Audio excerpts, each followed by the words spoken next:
The United States of America was formed out of a blaze of revolution in the 18th century. Within 200 years, the nation reached the height of its power, emerging triumphant and robust following two world wars that devastated many other great nations. However, the history of this region stretches back further and is deeper than most believe. This is the history of the United States of America before its formation. Before the formation of the United States, the history of the continent claims a diverse and intriguing evolution.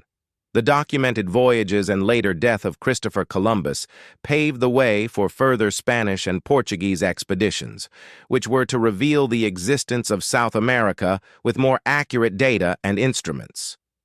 Mapmakers referenced this as a new world, and stories were told about it. Many people were intrigued and wanted to see for themselves. Therefore, the United States was to become a nation of immigrants, filled with unwavering optimism and determination to succeed. However, before the settlement by Europeans and prior to explorers charting the coastlines, the continent was inhabited by various native communities. It is theorized the first people came via the Bering Land Bridge that connected Russia to Alaska during the Ice Age. As the world temperature increased, the glaciers melted, raising sea levels and thereby closing the land bridge. Over time, these first hunter-gatherers migrated throughout the continent, becoming the ancestors of all Native Americans. A variety of peoples, societies, languages, and cultures subsequently developed, most of which have been wiped out today. The land, climate, and nature were significant influences in the lives and beliefs of those who occupied it. One of the earliest societies was the Mississippian culture, where archaeology has established that they built raised cities and ceremonial burial mounds with urban settlements sustained by a commendable trading network. In the Southwest, the Pueblos were known to construct complex multi-story villages built out of stone. To the northeast, 5 and later 6 nations banded together to form the Iroquois Confederacy. They developed a centralized democratic government comprising representatives. It is argued that this confederacy was formed shortly before European contact by the peacemaker. However, the actual date is hearsay, as no records exist. Perhaps the earliest noteworthy explorer was Leif Erikson, a Norse explorer who during the 11th century was blown off course en route to Greenland. This natural storm led to his discovery of the island today, known as Newfoundland, but the Norse named it Vinland. A settlement was constructed on the northern tip of the island, but it proved not to be viable and quickly faded. During the 15th century, Europe was enjoying a safe land passage reaching to India and even as far as China. These trade routes along the Silk Road enabled sources of valuable goods such as silks and spices to be traded. With the fall of Constantinople to the Ottoman Empire, however, the land route to Asia became more difficult. Christopher Columbus was sponsored by Isabella of Castile and made his voyage with 3 ships, the Nina, the Pinta, and the Santa Maria. Arguably, it was the voyages and expeditions of Christopher Columbus that were a significant factor in the evolution of American history. Guided by the maps of Paolo dal Pozzo Toscanelli, Columbus reached the Bahamas in 1492. He would undertake 3 more voyages, and as a reward for his success, he was appointed governor of Hispaniola. However, even for this time in history, Columbus committed multiple cruel and vile acts upon the natives, killing thousands to the point where he was later brought back to Europe and imprisoned. The most significant factor in the demise of the natives at the time, however, was disease. The natives had no immunity to the foreign diseases, and it is estimated that 90% of the population were wiped out. Over the following centuries, numerous European powers embarked on colonization efforts where they sought to exploit both the land resources and opportunities the continent offered. The Spanish focused their efforts on colonizing the Caribbean, Florida, and their conquest of the Aztec and Inca empires of South America. As news of this newfound continent reached Europe during the early 17th century, French immigrants were attracted to the fur trade and the wealth it could bring. They also had a desire to convert the natives to Catholicism and traveled further down the St. Lawrence River, laying the foundations for New France. The Dutch followed suit, establishing several forts, towns, and trading posts along the Hudson River, which provided a network of trade. New Netherland, which the colony was known by, produced immense wealth for the Dutch. Other foreign nations began to envy the riches flowing out of the Hudson River Valley. The English settlers established a colony in Jamestown, Virginia, in 1607, which became a key exporter of tobacco. With tobacco plantations and colonies expanding, the need for labor became urgent. Indentured servants received paid passage to the Americas along with food, clothing, and accommodation. Their contract was to work on plantations until the completion of their service. With the European arrival, the Iroquois Confederacy became increasingly involved with the fur trade.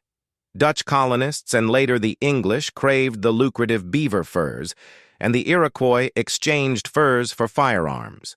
The Iroquois Confederacy depleted beaver populations in their homeland and mobilized against other tribes in the Great Lakes region who were allied with the French, all to gain access to new hunting and trapping grounds. The competitive nature of the fur trade led to decades of hostility and bloodshed between Native American tribes in their struggle to maintain and compete for relations with the colonies. In retaliation, the French invaded Iroquois villages and surrounding lands. Meanwhile, the Dutch lost New Netherland to the English during the Second Anglo-Dutch War, and New Amsterdam was renamed New York. The Beaver Wars, as they were called, ended with the Great Peace in 1701, in which the Iroquois Confederacy, the British, and the French agreed to stop their campaigns against tribes in the Ohio country and allowed the evicted tribes to return to their homeland. By the mid-17th century, European ships were sailing to Africa, laden with goods to be traded for slaves. These slaves were transported in harsh conditions on crowded ships bound for the Americas, where they were forced to work on plantations. This resulted in more productivity for plantation owners. Further trade ships embarked to Europe, where a hungry market awaited highly priced merchandise. By the mid-18th century, France had laid claim to a vast amount of territory, while the English territory had evolved into 13 colonies. The English colonies were much smaller in land area compared to New France. However, they had a larger population. In 1754, the French and Indian War broke out between Britain and France over disputed lands in the Ohio River Valley. France began constructing forts in the region. Britain sent troops to stop the construction, and conflict escalated into the 7 Years' War, a colonial war spread over several continents. The conflict ended in British victory, and so large amounts of French territory in the New World were reassigned to Britain. However, following the 7 Years' War, the Crown amassed huge debts. To recoup funds, the British government imposed heavy taxes on the colonies. The first taxation was the Sugar Act, followed by the Stamp Act, where papers, magazines, and other documents needed to be produced in Britain and have a stamp tax on them. The colonists seriously disliked these taxes, voting, protesting, and boycotting British goods. They believed there should be no taxation without representation in Parliament. The British were forced to revoke the Stamp Act due to the negative consequences for British businesses. Instead, they introduced new taxes on glass, tea, lead, and oil, which resulted in more protests as these products were essential to the colonies. The Crown initially sent 1,000 troops to Boston to assert control.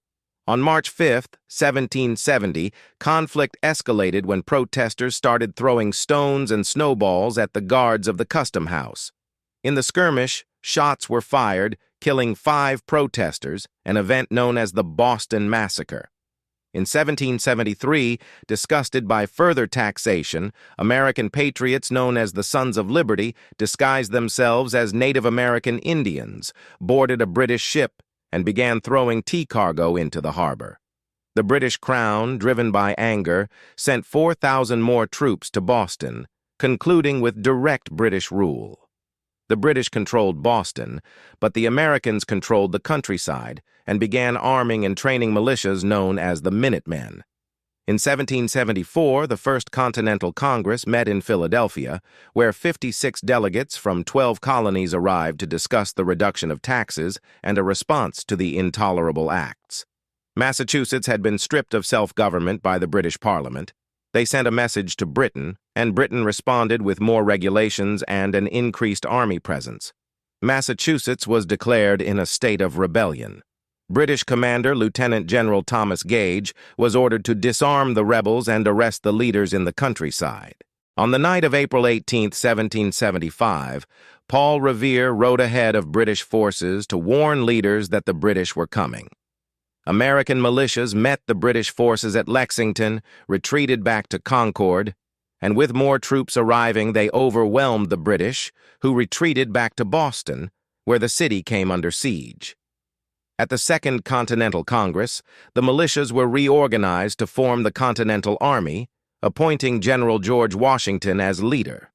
British reinforcements arrived, led by General William Howe. The Battle of Bunker Hill saw victory for the British, but at the price of substantial loss of life. Boston remained under siege.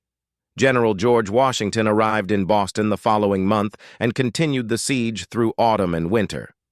In March 1776, artillery arrived, and General Washington ordered them to overlook the city, forcing the British to evacuate. Thomas Jefferson drafted the official Declaration of Independence, and the final text was approved on July 4, 1776. The British went on to seize New York and Philadelphia. Following the winter at Valley Forge, the French entered the war and began supporting the American cause. This turned the tide in favor of the Americans. The Treaty of Paris was signed in 1783, and the British recognized the independence of the United States of America.